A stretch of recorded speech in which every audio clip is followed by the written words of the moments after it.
Welcome back to the Black Hole Podcast. This is podcast number 2 with my very dear friend, Avi Ahdoot. Avi, welcome back. Thank you. Good to be here. Let's talk about some of the interesting things that you've experienced in the last year around, I mean, not just like, I'm not going to call it anti-Semitism because Semitism really is like all of the Middle East. I'm going to talk about it more like just anti-Jewish behavior that you've experienced. I mean, tell me, number one, tell me a little bit about that. And then I'm going to, ask questions. I think first, like you've experienced it probably talking to me or like, even, like when the Kanye West thing happened, like about a year ago, I'm not very like ultra sensitive to the idea of, criticism. You are not. You're a huge Kanye fan. Yeah, you like his soul. Yeah. Mm-hmm. And you're not afraid of him criticizing. I wasn't when it was happening. I know that he should have maybe been like smarter with this. I think we could all agree he could have communicated it. Probably. I think he agrees. Yeah, I think he would agree. Yeah, it sounds like it took him about a year of reflection to be like, all right, I could have done that a lot better. Yeah. So I mean, or even growing up in like a Persian Jewish community in particular, like I've just, the idea of like criticism within my own community was, it's not something that I thought was like bad to have conversations around. Right. Like if cause like, like Persian Jews growing up, I don't know how, I feel like this has changed more recently, but when I was younger, like 10, 15, 20 years ago, you could feel the way that, that non-Persian Jews in Beverly Hills felt about Persian Jews in Beverly Hills. Right. Like there's kind of just like this, like, and I was a young person and I would watch that and my reaction was more like, I mean, all right, well, I could see some things that we're doing collectively as a community where it could be, maybe a frustrating experience for other people around. Right.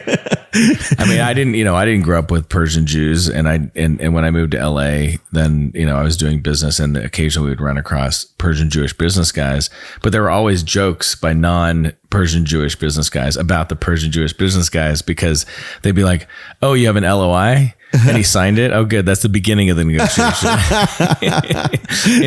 And then I told you that we had a guy who worked at our company in Beverly Hills who was a Persian Jew, and he used to joke. His name was Ben Porabani. Yeah. Fantastic.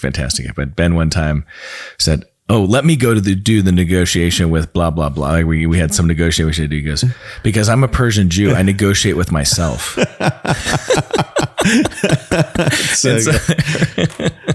Anyway, there was definitely like in LA, there were stereotypes around what it was like for a non-Persian Jew to do business with a Persian Jew. Yeah, what that experience might be like. Right. And so I guess to say my point is at least my philosophy, and I don't get to speak for a whole religion or a whole group of people. Right. But at least for me personally, philosophically, criticisms of what my community might be doing that might be making us less likable.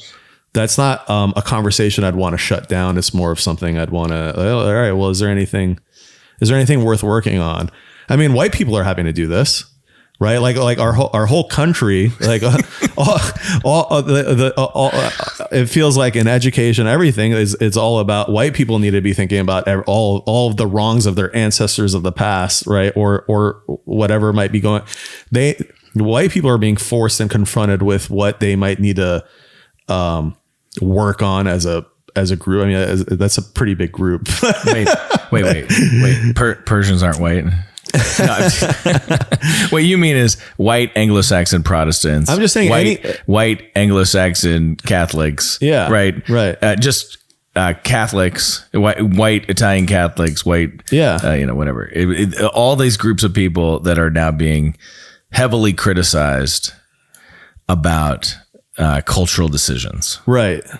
And so that's not, I don't think the critique itself is bad. And I think, I think if there was critiques that could be spoken out loud, right? It just wasn't, it wasn't something that I viewed negatively necessarily. It was something because if it's done in the context of conversation, humans trying to make each other better. Yeah. But with a lot of candor. Right. Then that's the only way we all get better. Right. Is that if we have the kind of friendships where we can be candid with each other. That's how I viewed it. Right. And so, and I guess at some point, and in our best selves, that is true. Yeah. Mm-hmm. Right. But in our worst selves, yeah, then that it gets abused. Right. In our worst selves. Are you talking about internal dialogue within yourself or? No. I'm talking about external dialogue. So humans in their worst selves. Yes. Take weakness or even like vulnerability. So let's say that you admit to something that you could get better at. Yeah. Right. But then somebody instead someone abuse me for admitting it. Right. Yeah. Then, that doesn't lead to any intimacy. Exactly. Right. Yeah. In fact, it leads to the opposite. And then, right. To that point, when you understand that you're dealing with someone that wants to abuse you for it, then that communication needs to shut down at that point. Correct. Like that's not like, if there's to jump ahead to like right now, if there's someone that's just being like totally like anti, Zionist, right. Which is like a big, like, boogeyman word right now, but at the end of the day, you'd be talking about what, like 90% of Jews when you use the word Zionist. And you'd be talking about a huge percentage of the Western world. Right. If you're anti-Zionist in the sense that the majority of the Western world believes that Jews should have a homeland. Yeah. I think that's... on social media, it feels like that's shifting, but I don't know how accurate that is, you know? I think it's hard to tell. Social media can be so specific in its participants. Yeah. That it's hard to know, the breadth.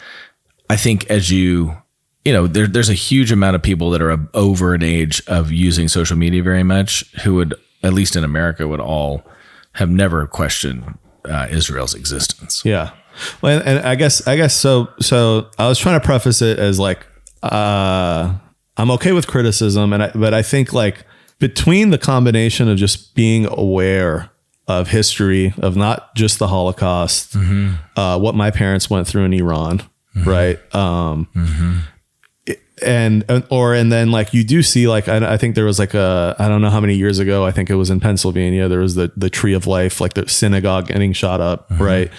I think as a Jew, being aware of the reality that for whatever reason, persecution around the world, to a degree just feels like inevitable. And so to me, like, okay, it's one thing to talk about, being open to criticism, but, to me, like fundamental for our safety and survival is the idea of Israel as a place to seek refuge when Jews around the world might need it.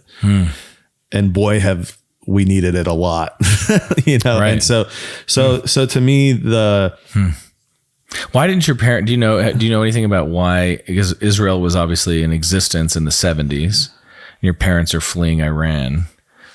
Do you know? Did they ever even consider the possibility? Great question asked my dad. My mom did flee to Israel first. My mom lived in Israel. So my mom has younger sisters that. So my mom lived in Israel, so she speaks Hebrew.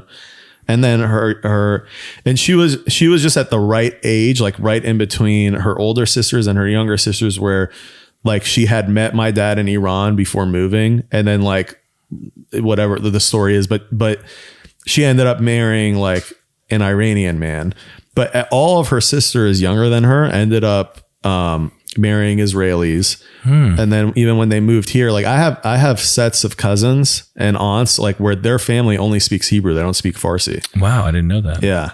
So they live kind of pretty much an Israeli. I have first cousins that live like an Israeli existence. Like in their minds, they're Israeli and they don't really identify as Persian. Yeah. So, so they still utilize Israel, but I don't, it would be a good question to ask my dad of why he chose America. Ultimately, I wonder what kind of like vision he had of America where he's like, about Israel. Well, if I'm a guy like your dad, who's very intuitive, yeah, I think to myself, do I want to be surrounded by enemies Or do I want to go live in a vast country where it seems like you can make whatever life you want? Right. And in America has been an incredible place for all ethnicities to make whatever life they want. And it's been particularly good to the Jews as a culture. Yeah. And as a people group, I mean, think about, I don't think there's anywhere in the history of Judaism outside of Israel, right? You'd have to go back to like the time of Solomon to find a time when the Jews were thriving more than they have in the last 200 years in America. So if I'm in the 1970s, if I'm a Jewish man who's fleeing Iran, I can go to a country that's small, emerging, surrounded by enemies, right? And fighting for its survival. Now, he may want them to survive and he may want their existence to be real. Yeah. But if he's making a choice for his family, like Beverly Hills looks pretty good. And so I bet you would hear something like that. It'll be fun for you to go back and ask him this question, but he's just such an intuitive person. I would think that the answer would be something like this. He is not a short-sighted person. No, he has a lot of vision, Okay. So, but this has maybe been the first year of your life where you've just, encountered a level of animosity. Yeah. Would you say that's true? I would say, yeah. That's probably true. But you've dealt with that a little bit on social media. Like you haven't ran from this. No, I posted a couple. I mean, when October 7th happened, I posted. I had some people DM me and say, "Hey, why haven't you like posted about Israel on social media?" And the idea that people could feel that I wasn't deeply hurt and concerned about October 7th because I didn't post about it on social media, and it was like business as usual. Like once I got the sense that people were getting that idea, then I because to me in my head at the time, like what is there to post? Like who would be for 10/7 for October 7th? Yeah. Like why would I even need what is there for me to post? But and I think the anxiety and the despair of post October 7th was very real for me and I think most Jews around the world, because we thought Israel was safe for one. Right. So then all of a sudden see it. So one, you realize, okay, it's a little bit more fragile than we thought. Two, you get to see what people that hate Jews, like what they're willing to do to us when they have the chance to, and which is scary, which is the people that they targeted. Right. And I know that there's things happening in Palestine right now. I believe is like, I guess this maybe seems to be a debate, but I believe it's collateral damage of war. But so maybe we'll put that aside if someone wants to have a debate about that, but we wouldn't really get to the bottom of it if someone wants to say, Israel's doing that on purpose. It's like, okay, I don't know. But what we do know for sure is that Hamas went in on the ground and was face to face with children, with mothers, with grandparents. And we know what they were doing to them. Right. And how they treated Jews. And then, so then all of a sudden that's visceral. You're like, holy shit. Okay. Like I felt safe as a Jew. I thought the idea of like Jews being in harm's way, like I got to grow up with the privilege of thinking that it's just like the thing of the past, or it's something like, overstated, like, I'm fine. What do you think? I mean, like growing up in LA, I didn't feel like any like concern as a Jew. Right. But you're seeing what people actually will do to Jews if they get a chance. Right. At least this set of people. Okay. And then right after, when you have like American progressives that will get up in arms about anything, or they're ready to go march for anything, and then you're just seeing like silence from them. And then you're not only just seeing silence from them, then you're seeing, before like Israel even has a chance to properly respond, you're seeing marches around the world for pro-Palestine after a terrorist attack.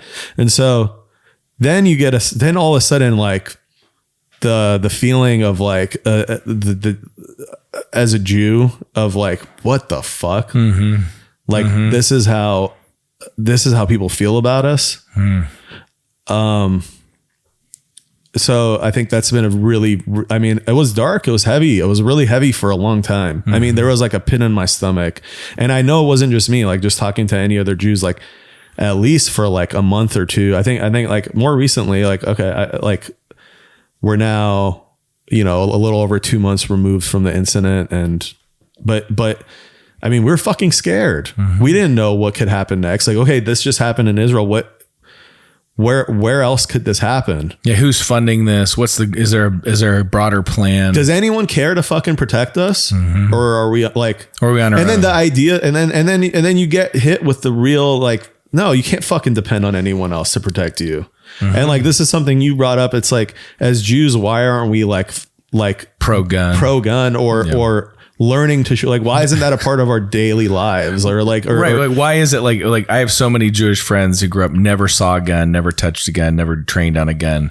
Like it's like, what the fuck are you doing? Like, you want to rely on other people to defend you? But I mean, like, and that's not a critique of other people. At the end of the day, like, it's on us. It's on us. I don't like, we can't rely on other people to like process what's happening the correct way, jump in your defense. Right. There's a phrase that, like, I've heard the special forces guys in the US use this phrase. No one is coming. Right. No one is coming. What do they mean by that? I mean, you better be ready to take care of yourself. Yeah. No one's coming to save you. Right. They know that when they go out for a mission. Yeah, I mean, they just in general, like they live by this creed. No one is coming to save you. Like, we have to save ourselves. Right. We have to prepare to save ourselves. Yeah. We go into battle. Like, if you're a Navy SEAL, no one is you are the ones coming. Yeah. That's it. You're it. Like, there's nobody behind you. Yeah. Right. Yeah. Right? Yeah. Right? Yeah. So you can't call 911. Yeah. Right. Yeah. What happens is your fate is in your own hands, in your training, in your stamina, in your strength, in your ability to fight, in your will, right? Your will to survive. Right. That's what they mean by no one is coming. Like, you have to go in. You don't have a safety net. Yeah. You're walking this tightrope. Right. Without a safety net. Right. And that was really like the whole notion of America's forefathers and the Second Amendment was no one is coming. No one cares about America except for us. Right. And so we who care about America have to be prepared to protect America. Yeah. I mean, like, we can't. When I was watching the videos of what was happening in Israel the day of on October 7th. Yeah. Like, you would see like a truck full of terrorists in all black with machine guns driving into a residential area, a stack of apartments, and someone's videotaping it from an apartment. I'm like, why the fuck are they not getting shot? How are they safely driving through the streets without of an apartment stack without people shooting at them, just citizens? And then I found out later that Israelis aren't armed. If you're not in the military, you're pretty much not allowed, without there's exceptions, but you're not allowed to have a gun.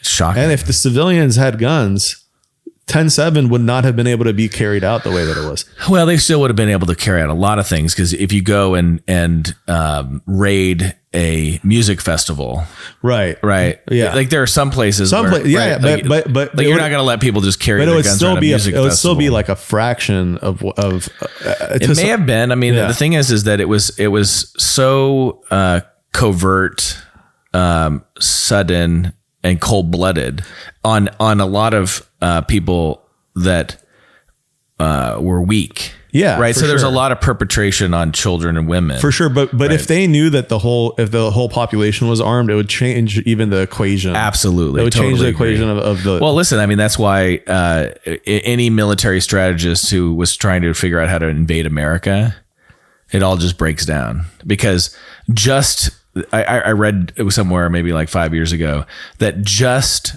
the hunters that are registered hunters in the state of Wisconsin represent the 6th largest standing army in the world.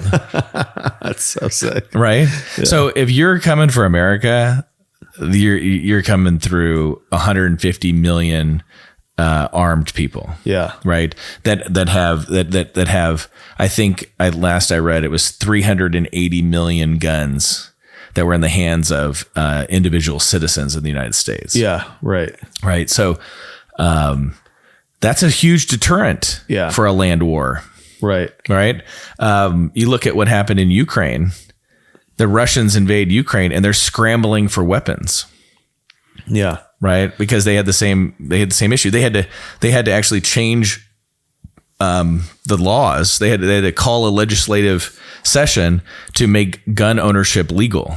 Yeah. Like having a gun, like in your hands. Yeah. Have to make that legal at a time when they're being invaded, so, but so all of that. So what have you seen? Have you seen a change? Like what's going on inside of the communities, the Jewish community that you're a part of relative to, how are your more liberal Jewish friends responding to, so much liberal pro-Palestinianism? Yeah. And how are you hearing conversations around guns changing in a community that historically was anti gun ownership? The gun conversation hasn't changed. Like I was in a group chat where one of my first reactions was like, what the fuck? Like why aren't the citizens armed?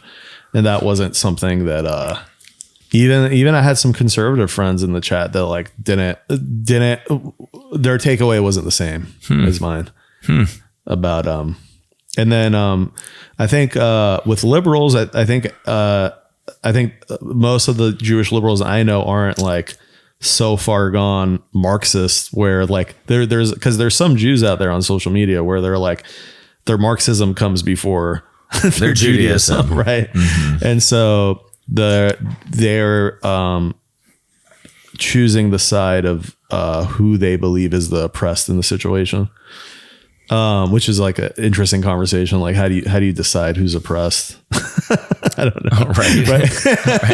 I don't, right.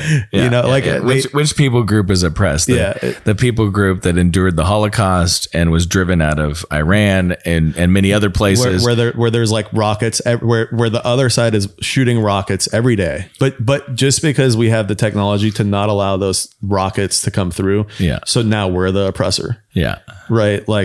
What? Because you're superior technology. Our ability to defend ourselves makes us not an oppressed class. Yeah. Have you been paying attention to what's going on in Israel around guns? Is that changing? I think some things have changed. I don't remember the specifics, but even that, it felt like there was some barriers that I don't understand. I would, if I was Israel, just fucking remove the barriers. Yeah. Right. To gun registration. Yeah. But I think they grew the groups of people where there are exceptions for them to have guns. Yeah.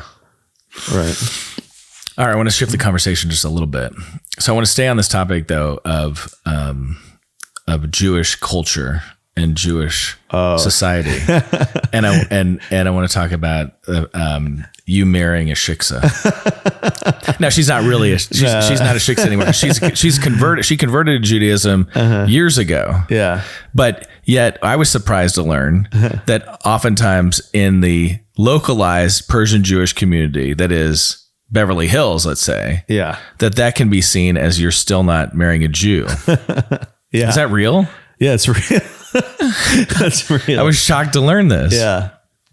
What do you attribute that to? Explain it, describe it a little bit because again, there's lots of people who listen to this podcast who aren't Jewish, who don't know anything about Persians and definitely don't know a lot about Persian Jews. I wonder if a part of it is okay, they were forced to leave Iran for their safety. Mm-hmm. And is it a way for them to continue to preserve culture, mm-hmm. like a little, it's just a little mini, Iranian community, I think that might be a part of it. You think it's more Persian ethnic than Jewish? Yeah. Like what about if you marry a non-Persian Jew, but it's a Jew? Like, so it's another Jew, but not Persian. How's that received? Even that is not ideal. Not ideal. I think it's not ideal inside of that kind of community. I think they would take a Jewish non-Persian before a Persian non-Jew. But that's interesting. Okay. Yeah. All right. So Judaism would come before Persianism. I wonder if this is going to breed more. It's like if it comes off as like Jewish supremacy, which is. Well, I don't think it's unique. I think that you'd find that to be true in the Greek community, right? The Greek community in the United States would encourage their kids to marry other Greeks. I think you'd find that in the Italian community, they'd encourage their kids to marry other Italians. I think some of it's just cultural. Like families like to bring in people into their family who already have like kind of cultural awareness. Yeah. Right. And so they don't want to see their cultures dissipated. At the end of the day, these are all like conservative ideals. So I think conservatives in general would bat less of an eye at any of this because they would just understand. They would understand like conserving. Right. No, I get it. I don't have any problem at all with communities trying to curate their community. Yeah, I don't either. But I think maybe like some people more leftists like don't know how to process it in a non-negative way without viewing it as like a form of hate or superiority. Yeah, I mean, is it superior? Right? Is it some sort of a superiority to want to preserve your culture? Yeah, I think that's hard to argue that's. I mean, this is kind of like when Elon Musk talks about AI and how he was talking about the conversation that he had with one of the founders of Google. I can't remember which one. I think it was Sergey Brin. Was it Sergey? Yeah, or was it the other one? I think it was the other, not Sergey, but the other guy who I can't think of his name right now. But they were having a conversation about AI, and the guy says to Elon, "Well, you're a speciesist." Meaning like you you care more about the human species than other species. And Elon was like, I think I am a species. Right. And so that there's nothing negative about wanting humanity to survive. Yeah. Just like there's nothing negative about wanting a culture that you love to survive. Yeah, right. That's totally natural and human. But it's interesting. They almost like, they're very like picky. They're choosy about when that's okay. I think they would view it because they're sensitive to like cultural appropriation, right? So they value culture for some people, yes, and the idea of preserving culture for some people. There's just like double standards, you know. I think well, the cultures they don't like, they want to see dissipated. Maybe that's what it is. Right. And so then they gaslight those cultures and basically say, your culture's bad. Again, we're back to like what they've done to white culture. Yeah. Is they have said basically your culture's terrible. It's oppressive and it should be torn down. And they would also try to say there is no culture. They think like whiteness doesn't have, like, they just like view it as this like, is that real? I thought they just looked at it as a very oppressive culture, like an elitist, oppressive culture. And so it should be torn down. Yeah. Right. Whereas, I was reading this actually amazing quote from J.R.R. Tolkien. And he talked about how angry he was because he was a professor of medieval literature, but specifically like Nordic and Germanic medieval literature. And he loved the Germanic spirit and he loved the Nordic spirit. And he was so angry about World War II because he was saying this is abusive of the German and Nordic spirit. And it's going to leave a lasting stain to where people won't go as deep and take all the benefit, all the good things. They will throw out all the good things of this culture because of this horrendous thing. And I think he was right. And he blamed Hitler. And I think he was right. He was right. I think that's carried over. Absolutely. I mean, it's But he was feeling that sadness. Yeah. In the immediate aftermath That because Hitler was fucking up for everyone. Exactly right. He was fucking up a lot of the ability to acknowledge the good in those cultures because this had gone so badly. Right. And he was angry about that because he loved the good from those cultures so much. And so that's the same thing that's happening really in many ways with the talk around like white culture is that they're saying we're going to ignore all the good, but we want to destroy it because of the bad. Yes. Right. Yeah. But a lot of that has what a mistake to do that to anything. Like if you're gonna, I don't know, right? Like just anything, even if you remove it from like a conversation about race to such a bad perspective to not take a full accounting of all the good and the bad together. Yeah. And not to put things in context. And the hard part is that truly cultures are at war, right? There are many places where cultures have such differences that they both can't coexist because of their notions of what reality is or how a society should be structured. And they're so at odds that they either need to live and let live and they can be neighbors and live and let live. Or if culturally that's unacceptable, live and let live, then they go to war. And we've seen that through all of human history. Yeah. And we're experiencing that really like, I think that what's happening in Israel, Palestine is just a microcosm of a culture war, of 1,000-year culture war. Yeah.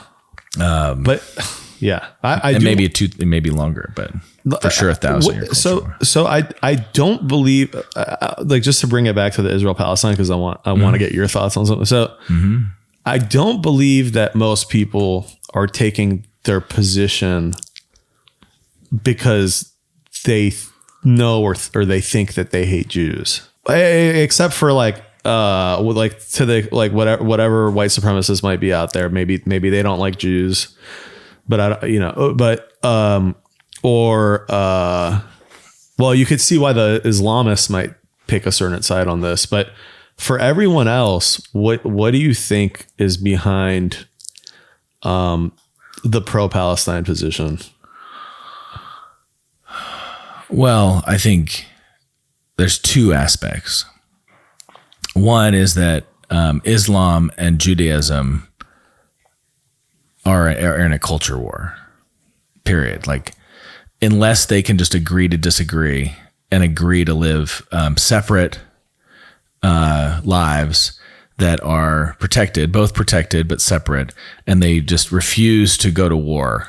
They just say, "There's no, we can't have this. We can't have connectedness. We can't have integration. Our societies are too different. Our ideas are too different. But let's not go to war." Are they that different? What is the difference? Like, why do you think that they can't? Why do you think Jews get driven out of Arab countries? Well, Islam, at its fundamental core, is a religion of submission, and unless you're willing to submit to Islamic ideas, then culturally they believe that they should force you to submit. Okay. And that's not, and that's contrary to what, the Jewish culture historically is unwilling to submit to anything that isn't Jewish culture. Yeah. And to their benefit. I mean, they've survived thousands of years of various forms of oppression, slavery, and hate. Yeah.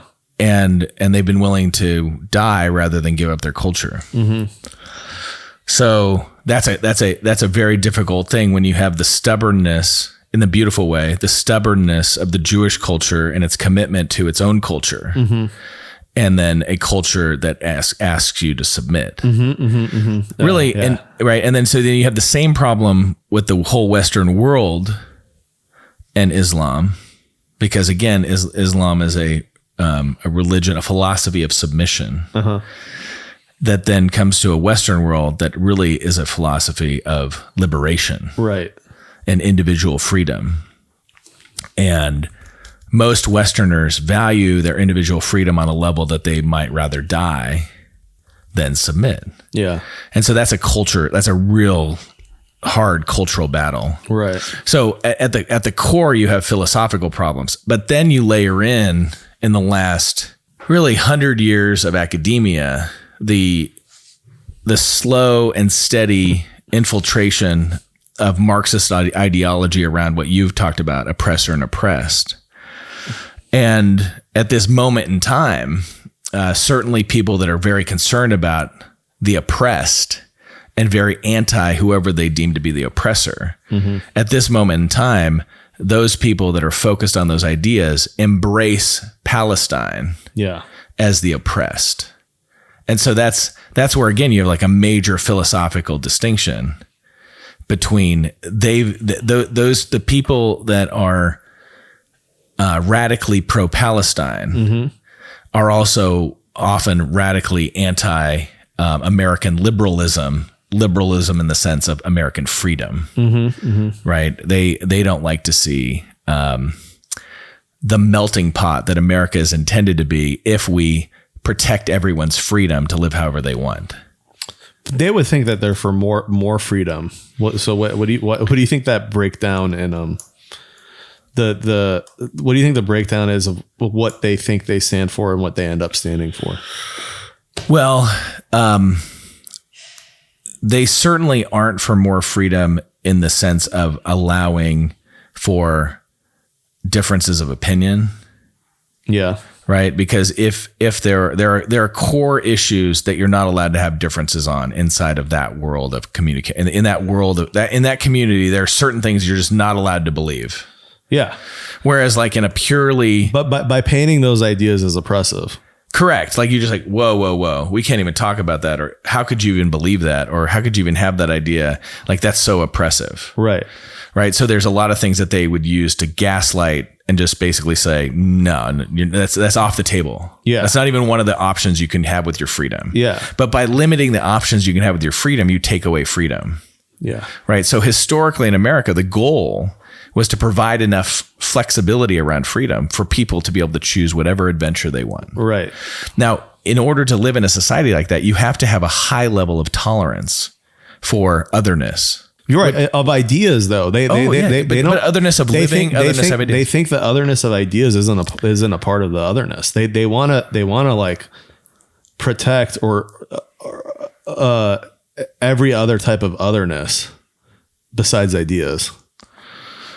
Yeah. Well, they also want to protect every culture except for the cultures they don't like. Yeah. Right. And Americanness is in its purest form is a commitment to protecting your ability to live in a culture inside of America that I might not even like. Yeah. But if I'm an American, I want to protect your ability to do that. Right. Just like if you're an American, you want to protect my ability to live in a way that's totally against the way that you naturally would live.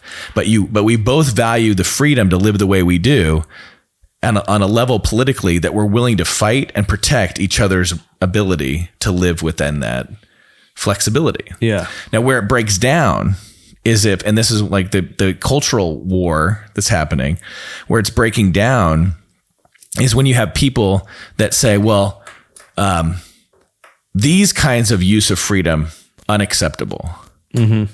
I'm like, well, now you cease to be American in your philosophy, right? Because the American ideal is you can live whatever life you want as long as it doesn't affect my ability to live whatever life I want. Mm-hmm. But as soon as you step over that line and you start telling me how to live, telling me how to think, telling me, giving me boundaries around all these different like things that shouldn't matter to you about how I live my life down the street, then you've left Americanness and you've taken on something else.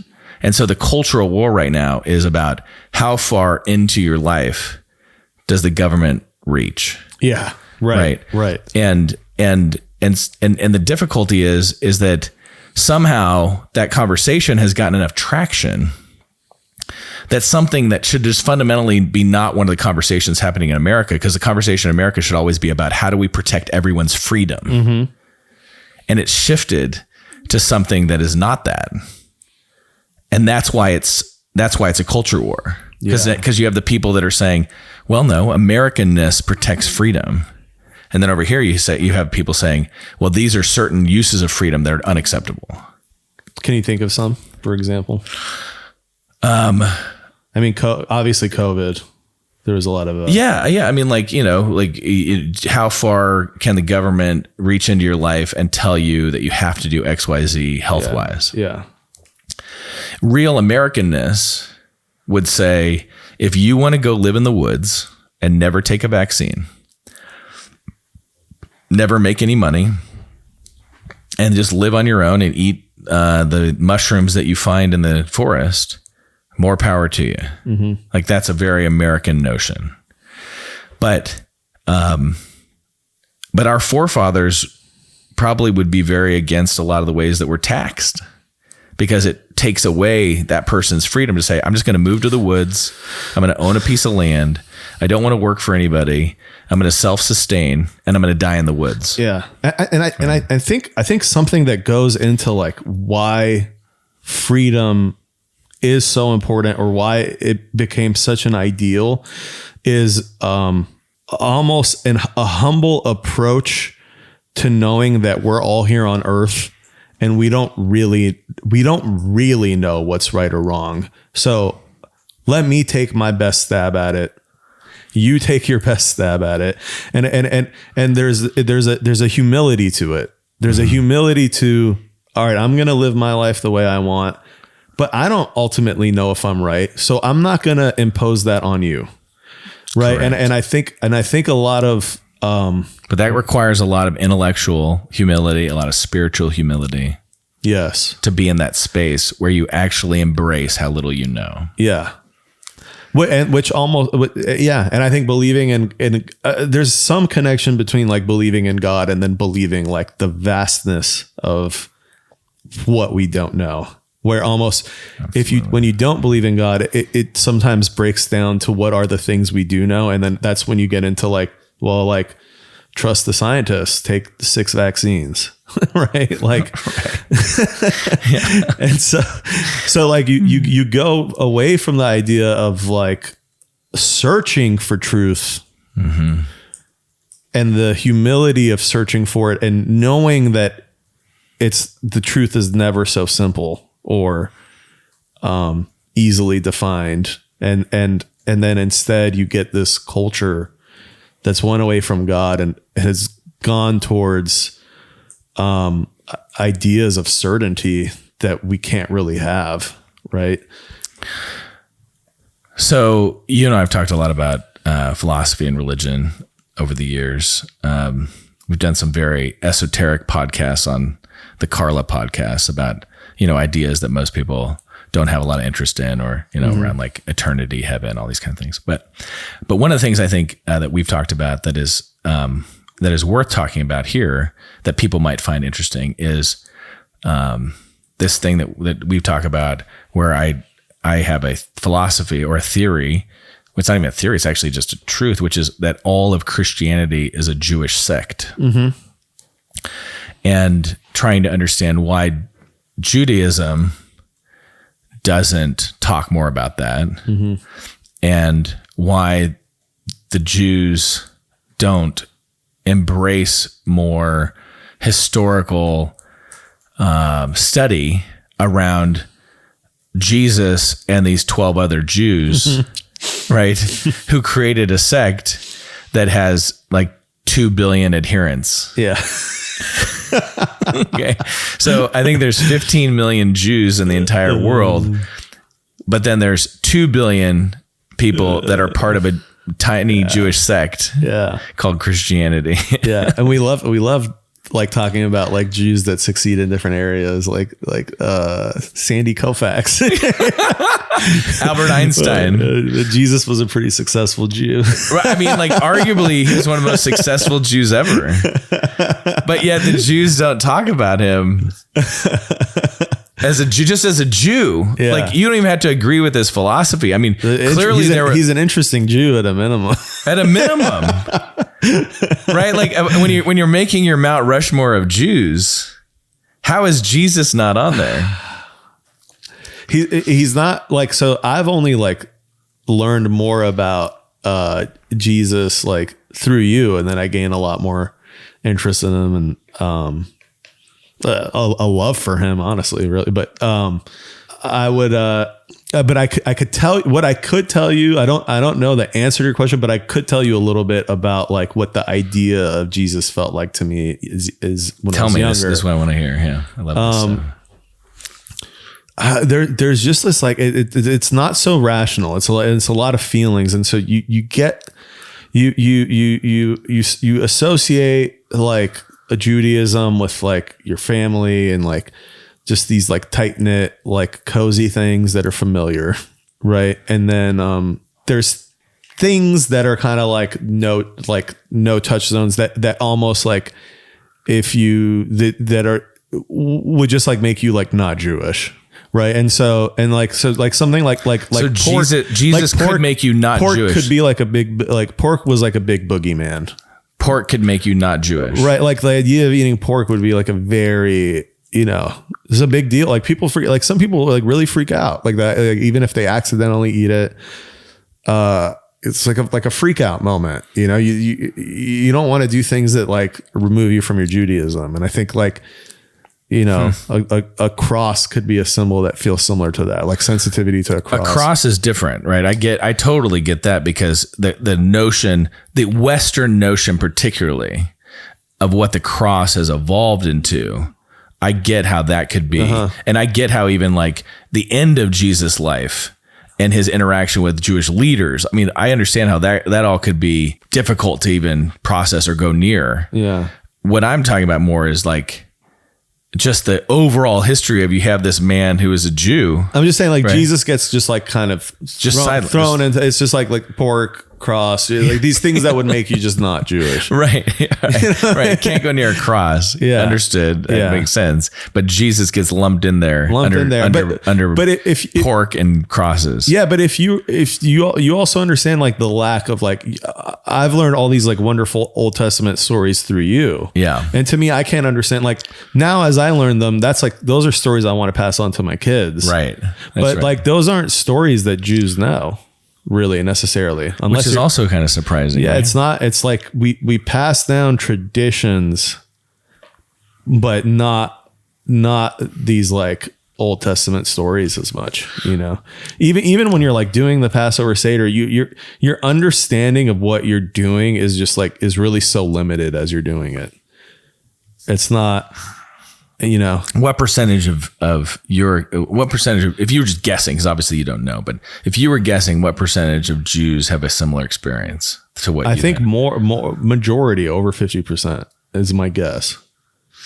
And then do you think that's different, like inside like an Orthodox community? Yeah. Do you think there's more study of the Old Testament and more study around like there is, but I told you this, their study is more of the Talmud. The Talmud, yeah.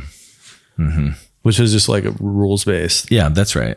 But because you don't think that they're necessarily trying to find themselves inside of the historical stories of Judaism. Yeah, no. And how that translates through, because because my notion of Christianity is just a Jewish sect where Jesus says, let's go back.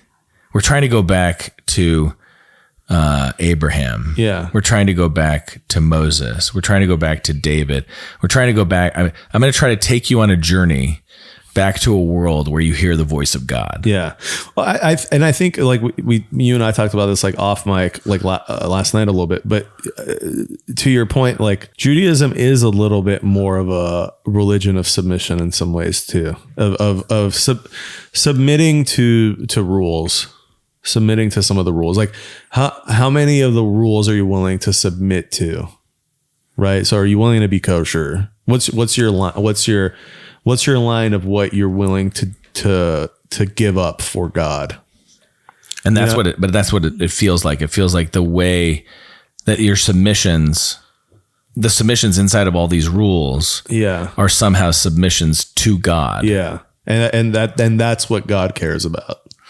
But there's a distinction, obviously. So if you have a religion of submission, Islam, and you have a religion of submission, Judaism, but they're submitting to different things, right?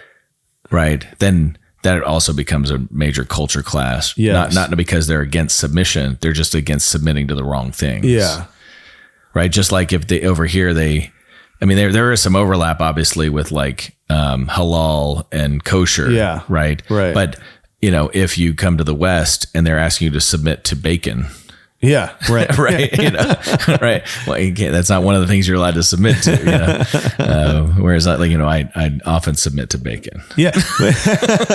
and Jews would, and they'd still consider themselves Jewish. Correct. I think some Jews, right? But you're saying there's some Jews who that would be a line. Some Jews would. Yeah. Right. Right. So they would have that on the line of absolutely. But they would still never look at you and say you're not Jewish because you eat pork. They wouldn't necessarily pass that judgment. They wouldn't. But for themselves, they would feel like it would make themselves feel less Jewish. Yeah. It's less. There's less judgment. I don't know for like. Yeah, maybe I actually don't know the answer to that because I've been submitting less, so I don't necessarily know the judgment. Maybe there is judgment. That'd be interesting. But they would never say you're not a Jew. But they would never say you're not a Jew. They'd just be like, you can't lose your Judaism. You can't lose your Judaism. It's just like they would just think you're doing it wrong. You're wasting it. But do they think God's upset about it? Do you think they think? Well, I would guarantee there are some people who believe that God's upset when you eat pork. For sure. Yeah. Right. But is that Judaism? I mean, this is the big question, right? And listen, Christianity, the sect of Judaism called Christianity has all these same problems, which is like, well, what is the sect of Christianity? Right. What is the sect of Judaism? What do you actually have to believe? Or what do you actually have to do? Or what is Christianity? That's a monumental question. Now, the Christians have gotten caught up in trying to define that way more deliberately than the Jews. The Jews seem to not want to define a lot of, particularly theology and philosophy. They just don't want to define. But then there's obviously debate going on every day inside of Judaism, not the sect of Judaism called Christianity, but inside of the rest of Judaism. There must be debates going on about what it means. What's a Jew? Who's a Jew? What do you actually have to do to be a religious Jew? Yeah. Versus a non-religious Jew, because obviously I guarantee there'd be religious Jews who'd say Avi's not a religious Jew, right? Yeah, for sure. And they'd have some criteria that they would use to define that. I think it'd be interesting because I don't know the answer to it. I think it'd be interesting for you to try to find out. Yeah, no, actually, I'm working on it. Right? Yeah, no, I have some cousins that are like Orthodox, and I'm actually. Like one called me like after my wedding to like congratulate me, and then I ended up when we were in Switzerland actually. Called me when I was in the room, and then I ended up having like a 45-minute conversation with him, like on a call I wasn't expecting from someone that's never called me before. But like, yeah, I'm gonna get together with him because I wanna understand more of their ideas of like why they're believing they need to live life in what I look at it as like limited. Right. And so I think they look at how I'm living life and they think that I'm not living within the fullness of God. And I actually look at them the same way. Right. Right. But at the end of the day, it's with love. It's like, it's not with judgment. At the end of the day, I think it's lovely how much he's willing to give up for God.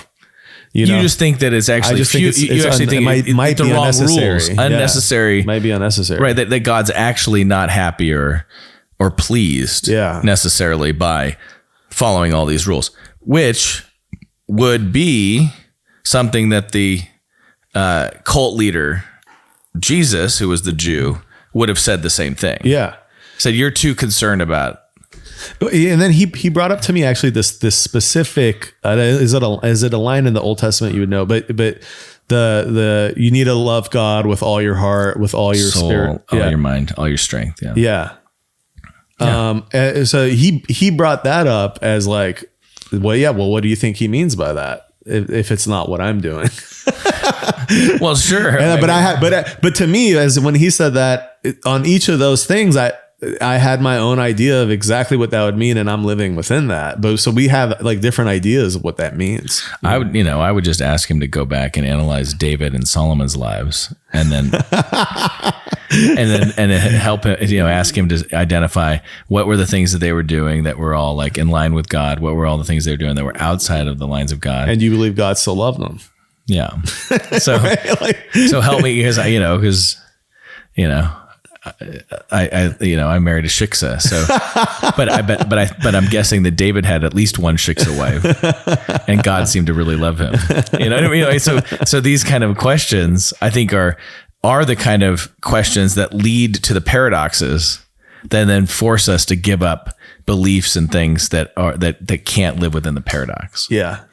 Right. And that's why, And now I get to now I start, as I'm sitting here thinking about it, I understand why the Jewish cult leader that is Jesus is so dangerous, because he actually like wants to break down a lot of these things. Yeah. Right. Right. And so that is very dangerous to a Feels culture. threatening. Yeah. It's very threatening to a cult. If a culture is based on a set of rules, right, and somebody inside the culture says, I don't think all these rules are actually appropriate. Yeah. It's very scary. Yeah. For the leadership of a culture that's based on rules. Right. While I think that you're very Jewish, right? In the sense of, I think you're very aware of God. You're very sensitive to the voice of God. You care about the voice of God. You care about trying to be in line with the voice of God. That may be more a part of the cult that is Jesus. Yeah.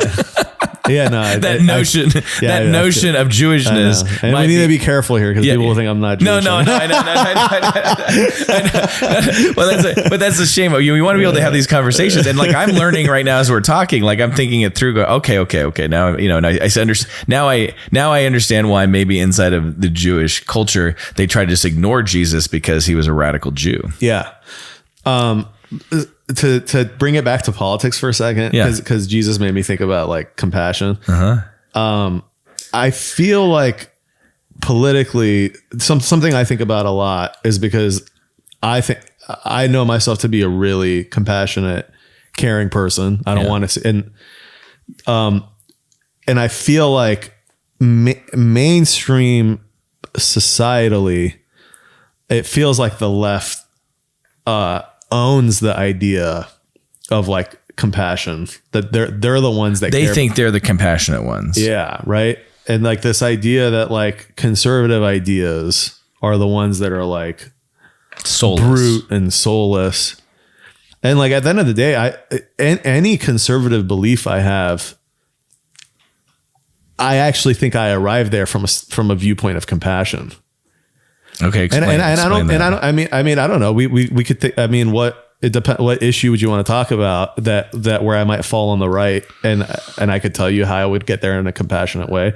But like abortion comes to mind, and like so societally, like, and this isn't to say that I think that like abortion, like whether or not like abortion should be legal. Like let's take that.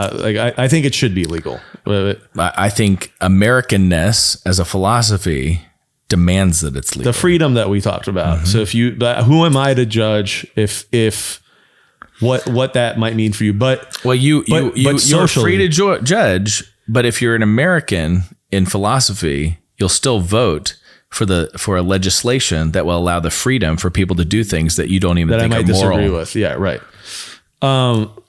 Yeah, but to me, like I think just societally, the way that abortions are talked about, like okay, we could and should arrive that people should have access to abortion. Okay, it should be legal, but the way you have that conversation to arrive there, I think to just like turn it into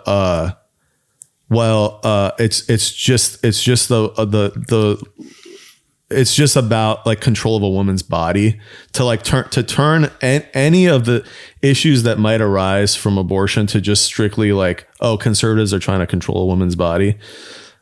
I just think that societally, the way that we've made it so not just accessible, but the way that to call it like a clump of cells, or the way that we've turned it into an action that's not a big deal, I think is just a lie that actually ends up putting women in bad positions.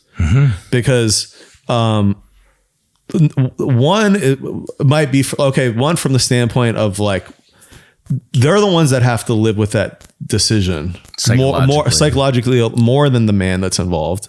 But usually they're the ones that have to carry the weight of it, right, during and after. Right. And then societally, when you make it so okay, like I experienced this in high school, like a lot of girls got abortions in high school, and the way that the framing was like such an anti-woman, like if the woman was to actually want to like consider keeping it, the view on it was, oh, she's trying to take advantage of the guy or like fuck over the guy by keeping it.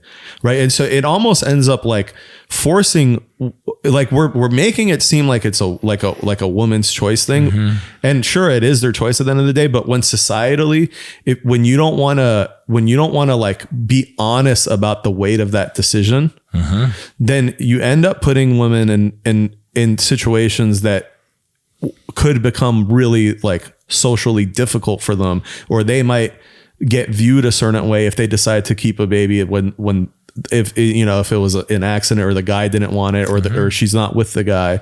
Right. And so it ends up creating all these like other problems where it's like, so for me, when I'm like, hey, like, okay, people should have a right to it, but can we be honest about the weight of the decision? Just because someone should have a right to do it, does that mean that we need to now like demean that decision to like a meaningless thing, like it's a clump of cells? Because what position does that put women in? Well, if it's not just a clump of cells, in a very uninformed position, right? If there is like psychological stuff to work through, then we're not being fair about the choices we're actually asking them to make. Yeah. No different than when we send men to war and bring these boys back and they're 20, but we don't give them any psychological exit. Yeah. Right. From what they've just experienced. We're being unrealistic and unfair about the weight that they have carried. Yeah.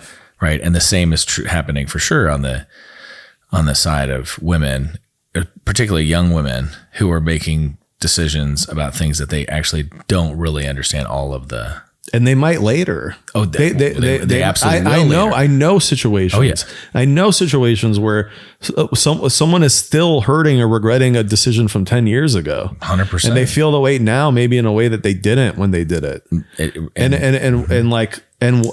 then whatever. I just. Well, so.